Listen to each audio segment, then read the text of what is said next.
Hey everyone, today we're going to start going into a very specific type of polygon, which is called a quadrilateral.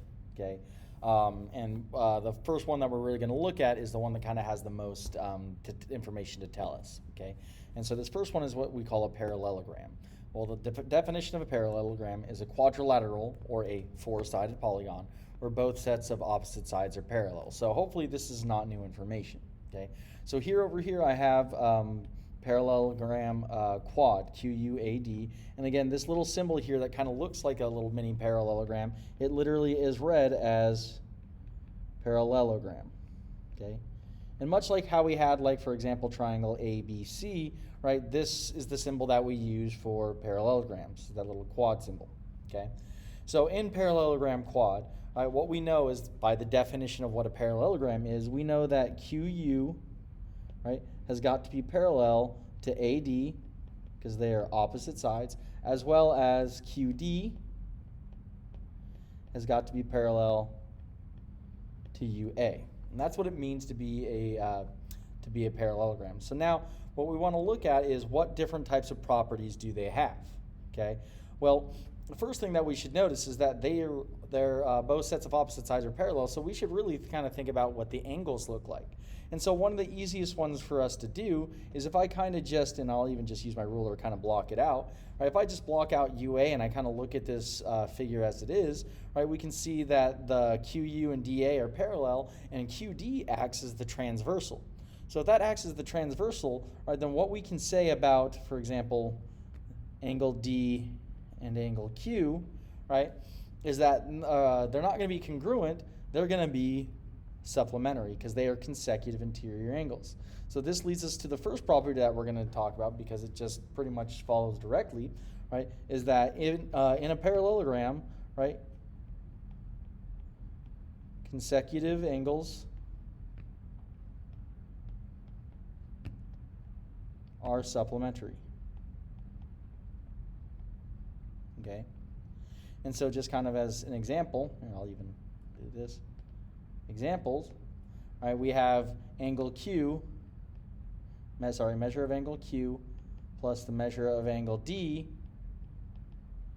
is equal to 180, okay? Likewise, right, we know that the measure of angle Q plus the measure of angle U equals 180, right, because if I look at it a different way, so again, we'll put my thing here. If I kind of close it off that way, that's going to tell me the same thing, that Q and U, right, are also going to be supplementary. Okay, so lots of different angles in here are supplementary. So measure of angle Q plus the measure of angle U equals 180. Well, now I have two angles. I have angle U and angle D, right, that are both supplementary to the exact same angle, right? Well, by the congruent supplements theorem, that actually means that angle D and angle U, right, angle D and angle U have got to be congruent. Okay, so what that also tells me, right, and if I look at, for example, and I'm kind of continuing that on that idea, if I look at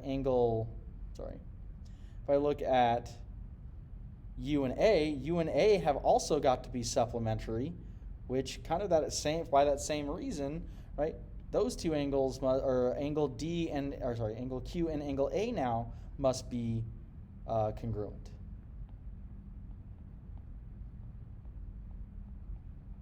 Right? So what we kind of just proved a little bit is that not only are consecutive angles supplementary, but opposite angles are congruent. Okay. Now we kind of want to talk about sides a little bit. But before we can really talk about sides, I'm actually going to include something in here. Okay? I'm going to draw a diagonal for just a minute. Okay. If I can get it to line up. Oops, that's not right. Sorry. Trying to get as close as possible. Here we go. We'll just use this. Let me just draw this diagonal in here. Okay, so a couple of things really occur if I just draw one diagonal. Okay, so again, kind of going with the angles idea, right, is that we'll see that this angle and this angle, right, are going to be congruent by alternate interior angles. And because the other side sets are parallel too, this angle and this angle are also going to be congruent. Then that side's congruent to itself. So what we actually have here is one set of we have two congruent triangles. Okay, so in this case, we have triangle, and then it would be DQU is congruent to triangle UAD. Right? Because what happens, right, is in a parallelogram, one diagonal separates the triangle, or separates the parallelogram into two congruent triangles. Okay? And again, we could make the same argument if I went the other way. Okay? Another, so along that same idea is, now that I've got those two congruent triangles, well, that tells me that this angle, this side, which is UA, again, looking at this triangle using CPCTC, right, has got to be congruent to DQ. Well, what side is DQ? Right, hey, that's the opposite side. Right, and it's going to be the same thing if I look at QU and AD. Right, they're also going to be congruent. So this leads us to our next idea, where opposite sides in a parallelogram are congruent. So not only is QU parallel to AD, right, but QU is also congruent to AD. QD is going to be also congruent to UA. Okay? And then the last one we actually have is going to make us look a little bit closer at this thing. So I'm actually going to add one more example in here. Okay, so let's just say now that I've got that diagonal and all that stuff, all this information, now I'm going to add in yet another diagonal. Okay. Draw it out here. Maybe if it'll let me put it on here again. Yeah, we'll just use this. Again, we're just kind of doing this for example. All right. And I'll use blue this time because the green and red's kind of probably getting a little whatever. So if I'm now looking at these new triangles that we have in here, okay? So a couple things that we know is, we know that opposite sides are congruent, right? We know that angle U and angle D are congruent. And then now these two angles are going to be congruent because they're vertical angles.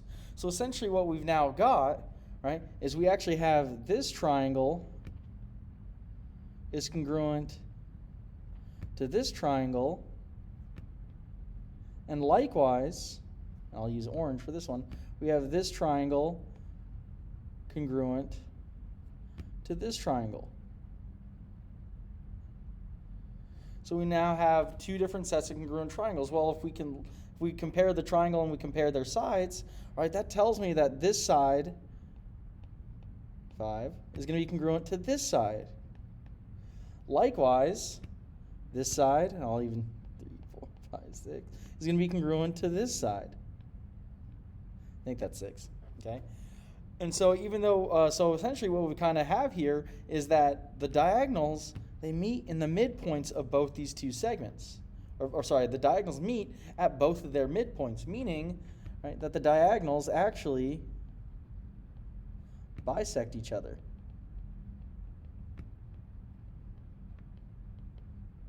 Okay, so in this sense, let's just call this middle point E, right? Then that means that QE is going to be congruent to EA.